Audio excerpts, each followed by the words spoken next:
Namaskar, this is Priyadarshan and you are welcome in the State Council of Educational Research and Training, Bihar, Patna.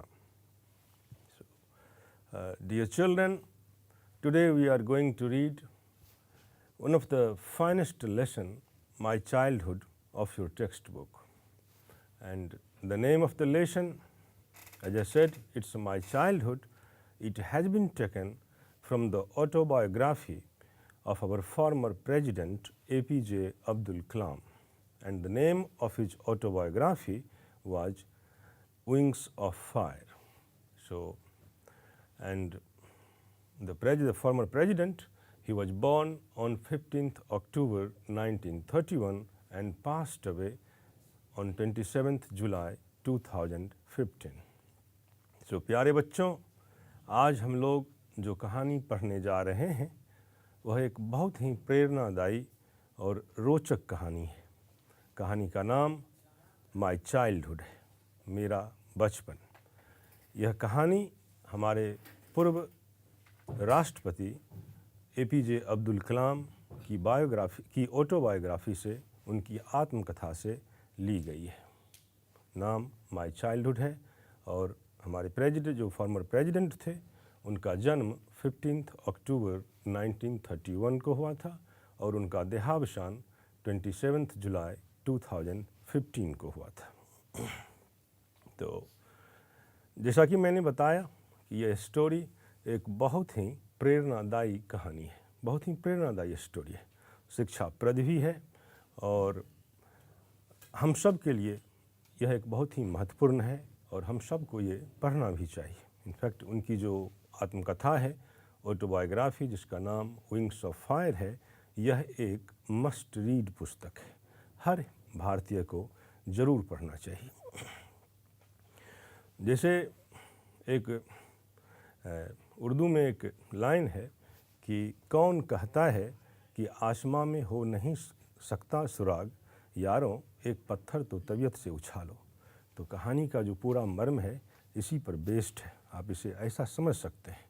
From rag to riches, the kind of childhood our former president he was having, I think it was abysmally, or you can say a very impoverished childhood he was having.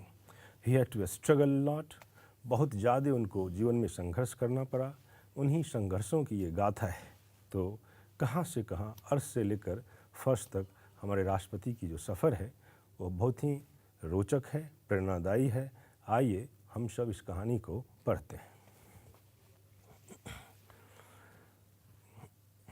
The first paragraph begins like this: I was born into a middle-class Tamil family in the island town of Rameswaram in the erstwhile Madras state.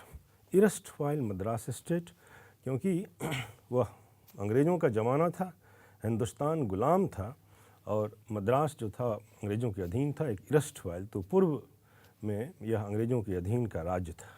तो हमारे पूर्व राष्ट्रपति का जन्म मद्रास के रामेश्वरम नाम के छोटे से शहर में उनका जन्म हुआ था। आइलैंड टाउन एक टापू है, of Rameswaram in the erstwhile Madras state, और एक मिडिल क्लास तमिलियन परिवार में इनका जन्म हुआ था। माय फादर जैनुल आबदीन, इनके पिता जिनका नाम जैनुल आबदीन है, had neither much formal education nor much wealth.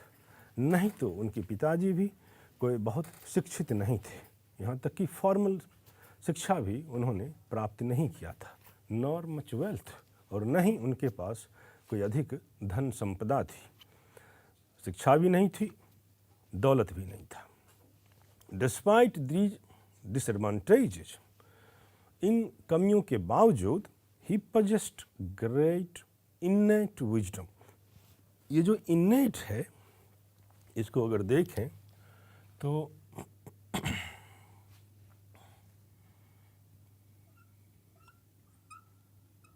Innate जो है इसे आप कह सकते हैं इनबिल्ट, जो स्वतः जिसको कहते हैं, इसे आप स्वतः कहें, जो अपने आप है। तो इंट्रिंसिक है, इंट्रिंसिक है। So, my father, Zainul Abidin, had neither much formal education nor much wealth. नहीं तो उनके पास कोई शिक्षा थी और नहीं धन था। Despite these disadvantages, इन कमियों के बावजूद, he possessed great innate wisdom and a true generosity of spirit. इन कमियों के बावजूद, शिक्षा और दौलत की कमियों के बावजूद उनमें बहुत ही ज़्यादा बुद्धिमता थी, इनेट विजडम था और बहुत ही उदार हृदय के व्यक्ति थे। He had an ideal helpmate in my mother. He had an ideal helpmate in my mother. और उनकी जो धर्म पत्नी थी वह हेल्पमेट कहें बहुत ज़्यादा मददगार थी, जिनका नाम आसियम्मा था।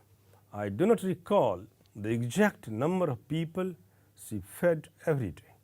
मुझे पूरी तरह से तो याद नहीं, जैसा कि राष्ट्रपति कहते हैं बच्चों कि मुझे पूरी तरह से ठीक ठीक याद नहीं कि वो घर में रोज़ कितने लोगों को खाना खिलाती थी। But I am quite certain that far more outsiders ate with us than all the members of our own family put together. लेकिन कलाम कहते हैं कि मुझे इतना यकीन है कि हम घर में जितने भी लोग थे कहीं उससे ज़्यादा लोग बाहर के होते थे और वो हमारे यहाँ खाना खाते थे। So this is how, my dear children, the former president, he describes about his own childhood. जिस प्यारे बच्चों, राष्ट्रपति इस तरह से अपने बचपन के दिनों का वर्णन करते हैं। वो कहते हैं, he mentions the name of his father, Zainul Abidin, his mother, Asiyamma, and he describes in fact the economic condition and educational condition of his father. He says that his father was neither educated nor wealthy. नहीं तो शिक्षित थे और नहीं वो अमीर थे. But at the same time he says that his father was having innate wisdom. So he was very rich in wisdom. बुद्धिमता में बहुत धनी थे. हो सकता है दौलत नहीं हो, शिक्षा नहीं हो, लेकिन बहुत ही ज़्यादा बुद्धिमान व्यक्ति हैं. तो बच्चों इस बात को समझना बहुत ज़रूरी है. बुद्धिमान होना एक अलग बात है. एंड राष्ट्रपति जो कह रहे हैं कि he was having innate wisdom, inbuilt wisdom, it might be a God gift. यह ईश्वर प्रदत्त भी हो सकता है. Thereafter he talks about his mother Ashiamma. उसके बाद वो अपनी माँ आसियम्मा के बारे में बात करते हैं और वो कहते हैं कि शी वॉज द हेल्पमेट. वो उनकी पिता के लिए बहुत ही मददगार साबित होती थी. और ये भी हमारे पूर्व राष्ट्रपति कहते हैं कि उनकी जो माँ है, उनके घर में जितने भी लोग हैं, कहीं उनसे ज़्यादा संख्या में बाहर के लोगों को खाना खिलाती है. सो this is how the former president ABJ Abdul Kalam, he describes his own childhood so beautifully. So let us see in the next paragraph what is for us. I was one of many children. कई बच्चों में से मैं भी एक था. A short boy, एक छोटा सा लड़का, with rather undistinguished looks. और देखने में भी कुछ खास नहीं. Undistinguished looks, कुछ खास नहीं. Born to tall and handsome parents. लेकिन मेरी अम्मी जान, मेरे अब्बू जान या मेरे माता पिता बहुत खूबसूरत थे, लंबे भी थे. लेकिन मैं एक छोटा सा लड़का, सामान्य लुक का, सामान्य रूप का था. We lived in our ancestral house. और हम सब अपने पूर्वज के मकान में, पूर्वज के घर में रहते थे. एंसेस्ट्रल हाउस जो पूर्वजों द्वारा बनाया गया था. अभिषेक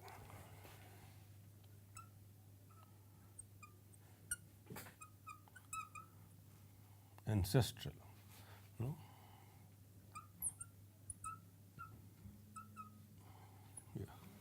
so ancestor से बना है word. So we lived in our ancestral house which was built in the middle of the 19th century. जो 19th century के 19वीं शताब्दी के मध्य में बना हुआ घर था. It was a fairly large पक्का हाउस, कुल मिलाकर यह एक पक्का घर था, बड़ा सा घर था, made of limestone and brick. उस ज़माने में जिन चीज़ों का इस्तेमाल होता था, ईंटें इस्तेमाल थी और लाइमस्टोन चूना और ईंटों से बना हुआ वह मकान था। On the mosque street in Rameswaram, mosque वाली स्ट्रीट में, मस्जिद वाली स्ट्रीट में, रामेश्वरम में। तो इस तरह से कलाम साहब अपने घर के बारे में बताते हैं। समझ लीजिए कि एक एड्रेस ही है। It was fairly a large pucca house made of limestone and brick on the mosque street in Rameswaram. तो मस्जिद वाली गली में, रामेश्वरम शहर में उनका ये घर था। माई ऑस्टियर फादर, जो बिल्कुल साधारण सी ज़िंदगी जीते हों उसे ऑस्टियर कहते हैं, कि कोई लाम काफ नहीं, कोई दिखावा नहीं, बिल्कुल सामान्य सी ज़िंदगी, सिंपल लाइफ। तो my austere father used to avoid all inessential comforts and luxuries. इनके पिता जो थे वो जो भी अनिवार्य नहीं था, आराम की वस्तु या विलासता की वस्तु, उन सब को अवॉइड करते थे, उन सब से वो दूर रहते थे और साधारण ज़िंदगी गुजारते थे। However all necessities were provided for, फिर भी जो भी आवश्यकता थी वह तो पूरी होती ही थी। इन टर्म्स ऑफ फूड, खाना की बात करें अगर, मेडिसिन की बात करें, कपड़ों की बात करें, ये सारी जो आवश्यकता थी ये तो पूरे किए ही जाते थे। लेकिन इनके पिता को जो अनिवार्य नहीं था, जो विलासता की वस्तु थी, बहुत ज़्यादा आराम की वस्तु थी, उन चीज़ों से वो दूर रहते थे। In fact I would say mine was a very secure childhood. सच तो यह है कि मैं ये कह सकता हूँ या मैं ये कहता हूँ कि मेरा बचपन बहुत ही सुरक्षित था, बोथ मटीरियली एंड इमोशनली, भौतिक रूप से भी और भावनात्मक रूप से भी। So this is how our former president APJ Abdul Kalam, he described his childhood, his parents and the place where he lived, the place where he was born. So as we know now that he was born in the mosque street of Rameshwaram. Rameswaram के मस्जिद वाली गली में उनका जन्म हुआ था। He also says that his father was having an austere life.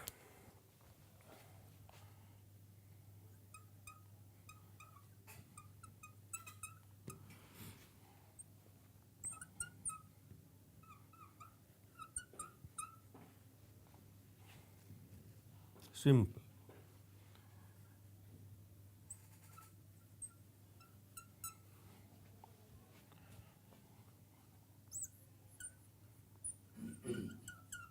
Without luxury, वगैरह विलासता. So he says that his father was having an austere life.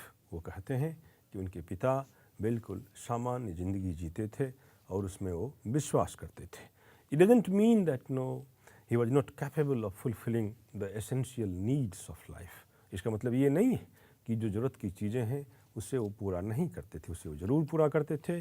जैसे जहाँ तक खाने की बात हो, कपड़ों की बात हो, घर की बात हो, ये सारे चीज़ ज़रूर पूरे किया जाते थे. So this is how what we find a glimpse of his family in these two paragraphs which we have just read. His father, of course, he was tall, he was handsome, not educated, neither educated nor wealthy, but very rich in wisdom. So he was, as he says, that he was having innate wisdom. He was born with some gifted wisdom. Thereafter, what we find about his father, that he didn't believe in pomp and show. वो दिखावे की ज़िंदगी में यकीन नहीं करते थे. He was having an austere life. वो बिल्कुल सामान्य ज़िंदगी जीते थे, उसमें यकीन करते थे. So he was having an austere life. He was having a great deal of wisdom. These are the two qualities of his father. Let us see what is in the next paragraph of the story. The Second World War broke out in 1939. द्वितीय विश्व युद्ध 1939 में शुरू हो जाता है. When I was 8 years old, तो हमारे पूर्व राष्ट्रपति कहते हैं कि उनकी उम्र उस वक्त तकरीबन 8 साल का था. For reasons I have never been able to understand a sudden demand of tamarind seeds erupted in the market. Tamarind seeds वगैरह की जो मार्केट में अचानक उसमें आवश्यकता महसूस होने लगी, उसकी मांग बढ़ गई, ये इस नन्हे से बच्चे को समझ में नहीं आ रही थी, वो सिर्फ क्योंकि 8 साल के ही थे. I used to collect the seeds and sell them to a provision shop on Mosque Street. उन सीड्स को, उन बीजों को वो इकट्ठा करते, संग्रह करते और मॉस्क स्ट्रीट में जाकर बेच देते. A day's collection would fetch me the princely sum of one anna, या आना जिसे कहते हैं. तो पुराने ज़माने में इस करेंसी का इस्तेमाल होता था, आना में लोग बात करते थे. तो a day's collection would fetch me the princely sum of one anna. अगर पूरे दिन जब उन सीड्स को वो संग्रह करते, इकट्ठा करते और शाम को जब वो मॉस्क स्ट्रीट में उसे बेचने को जाते तो उनको उसके बदले में 1 आना मिलता, जो वो कह रहे हैं कि बहुत बेहतरीन रकम था, बहुत अच्छा रकम था, जिसको वो प्रिंसली सम कह रहे हैं. My brother-in-law Jalaluddin would tell me stories about the war which I would later attempt to trace in the headlines in the Dinamani. My brother-in-law, इनके जो ब्रदर इन लॉ थे जलालुद्दीन, वो इन कहानियों के बारे में, वर्ल्ड वार की कहानियों के बारे में इनको सुनाया करते थे और बाद में चलकर पूर्व राष्ट्रपति ने इस कहानी को इनफैक्ट दीनामणि नामक अखबारों में पढ़ा, देखा और समझा. Our area being isolated, ये जिस इलाके में रहते थे, ये पूरी कहानी बचपन के दिनों की है बच्चों. तो ये जिस इलाके में रहते थे वो बिल्कुल कटा छटा इलाका था, आइसोलेटेड था. आइसोलेशन का मतलब यहाँ है it was not connected with some big towns, no. So they were completely not aware what is happening in the outside world. बाहरी दुनिया में क्या हो रहा है, इन चीज़ों का इन्हें कोई खबर नहीं था. So was completely unaffected by the war, क्योंकि पूरी तरह से अलग थलग यह इलाका था, इनका इलाका कटा हुआ था. तो बाहर में क्या हो रहा है उससे ये बिल्कुल प्रभावित नहीं थे, इन्हें कोई जानकारी नहीं, कोई मालूमात नहीं. But soon India was forced to join the allied forces and something like a state of emergency was declared. लेकिन ये कहते हैं कि बहुत जल्दी ही इंडिया को फोर्स किया गया, ज़बरदस्ती इसे युद्ध में झोंका गया और ये एलाइड फोर्सेस का हिस्सा हो गई. अब एलाइड फोर्सेस, क्योंकि वर्ल्ड वार में बच्चों 2 ग्रुप्स थे ना, axis forces and allied forces. तो एलाइड फोर्सेस में जैसे फ्रांस, उसके बाद इंग्लैंड, फिर यूएसए, ये सारे एलाइड फोर्सेस में थे, यूएसएसआर वगैरह. और बाकी के जो देश थे, जर्मनी थे, इटली, जर्मनी, जापान, ये सब एक्सिस फोर्सेस में थे. तो हिंदुस्तान को युद्ध में ज़बरदस्ती झोंका गया और यह एलाइड फोर्सेस का हिस्सा बन गया. So this is how the president is telling about his own childhood and whatever was happening in that time, he is also mentioning those things.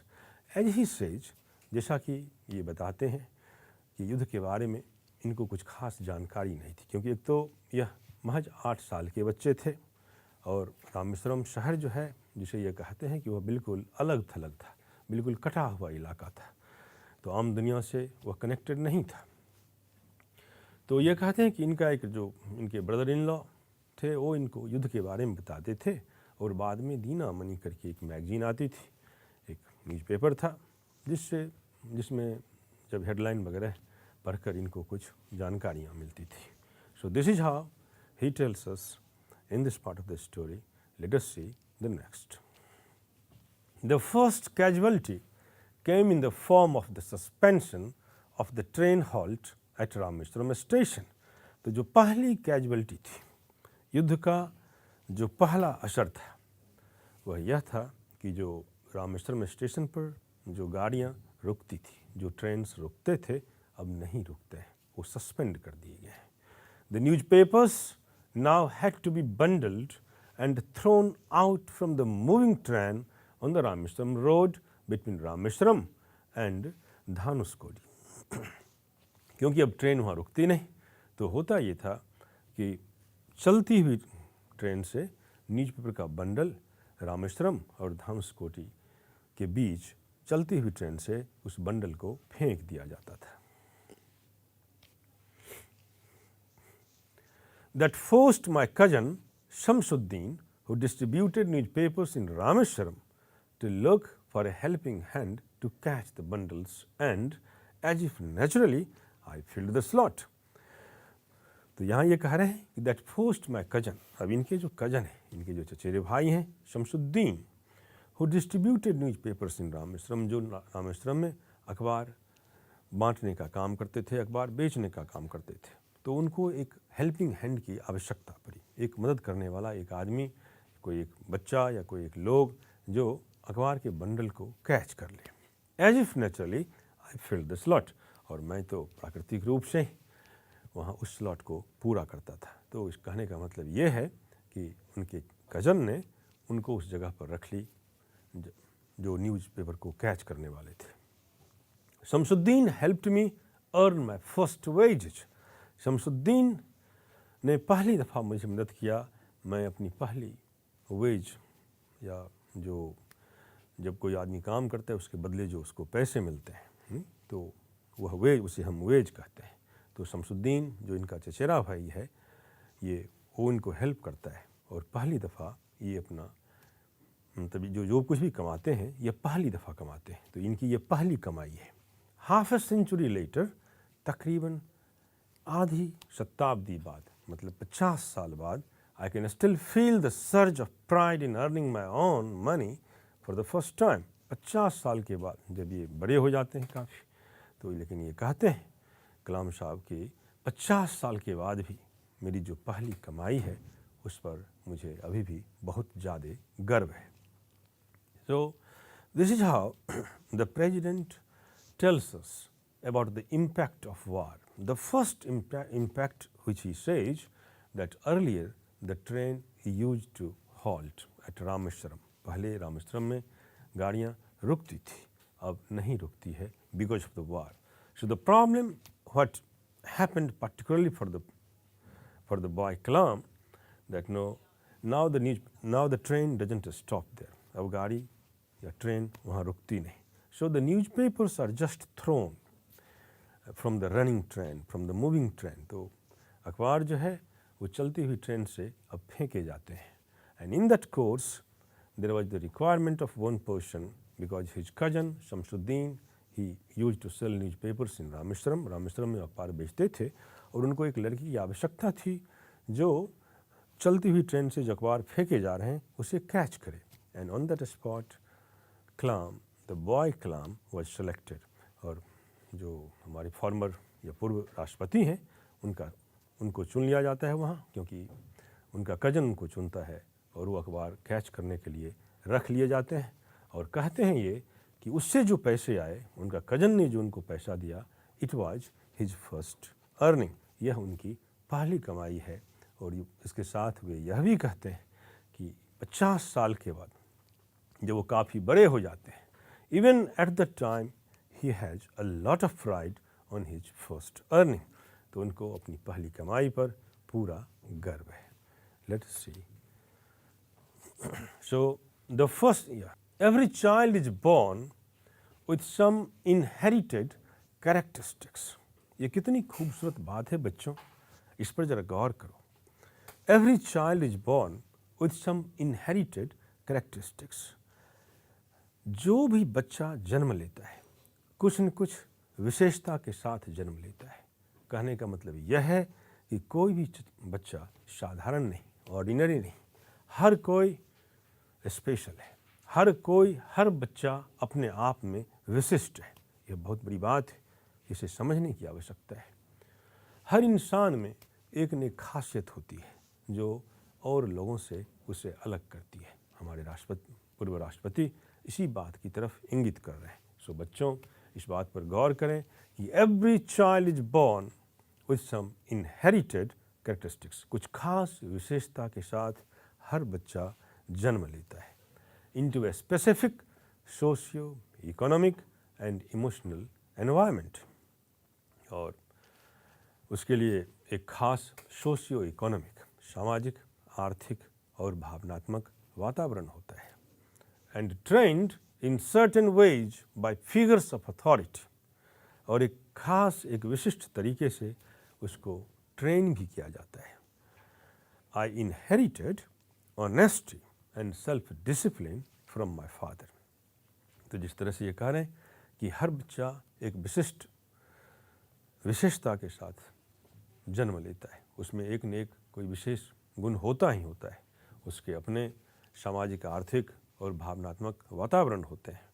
तो कलाम साहब कह रहे हैं कि मैंने भी ईमानदारी और आत्म अनुशासन अपने फादर से सीखा था, अपने पिता से सीखा था, फ्रॉम माई मदर, और मैं अपनी माँ से आई inherited faith in goodness and deep kindness, and so did my 3 brothers and sisters. और अपनी माँ से मैं नेकी सीखा था, दया सीखा था, करुणा, दूसरे के प्रति कैसे हो या करुणावान होना। तो मैंने अपनी माँ से करुणा सीखा, मैंने अपनी माँ से नेकी सीखा, और ठीक उसी तरह से मेरे भाई और बहन भी यही सब सीखे अपनी मेरे माता पिता से। I had 3 close friends in my childhood. बचपन में मेरे 3 प्यारे दोस्त थे, बहुत नज़दीक के दोस्त थे। पहला का नाम था रामानंद शास्त्री, दूसरे का नाम है अरविंदन, और तीसरे का नाम है शिव प्रकाशन। तो रामानंद शास्त्री, अरविंदम और शिव प्रकाशम, ये 3 इनके क्लोज फ्रेंड्स हैं, बचपन के दोस्त थे। All these boys were from Orthodox Hindu ब्राह्मण फैमिलीज, और ये सब ऑर्थोडॉक्स हिंदू ब्राह्मण परिवार से ताल्लुकात रखते थे। ऑर्थोडॉक्स का मतलब यहाँ जो बहुत ही ज़्यादा कट्टर टाइप का हो,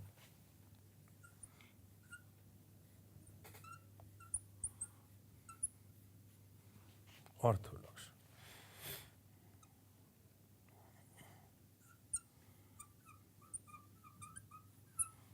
strong belief in one's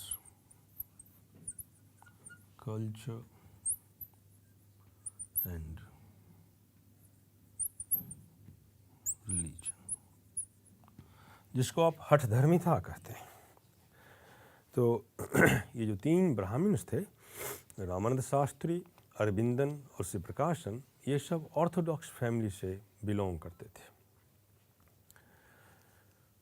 As children, none of us ever felt any difference amongst ourselves because of our religious differences and upbringing. यह भी कह रहे हैं साथ साथ कि as children, बच्चों के बीच या एक बच्चे के रूप में इनको इस प्रकार की जो भिन्नता थी धर्म वगैरह की, इनका कभी सामना नहीं करना पड़ा, ये कभी इन बातों को महसूस नहीं किए, ये इनसे दूर ही रहे। So this is how the president, the former president, he's again describing about his family, his friends, his 3 friends, who belonged to, all of them were Brahmins and belonged to Orthodox families. तो वो सब Orthodox family से ताल्लुकात रखते थे, सबके सब ब्राह्मण थे। But despite of being Brahmin and belonging to Orthodox family background, the little boy Kalam, he is saying that he couldn't sense it, he couldn't feel it, or he didn't face any kinds of differences based on religion. So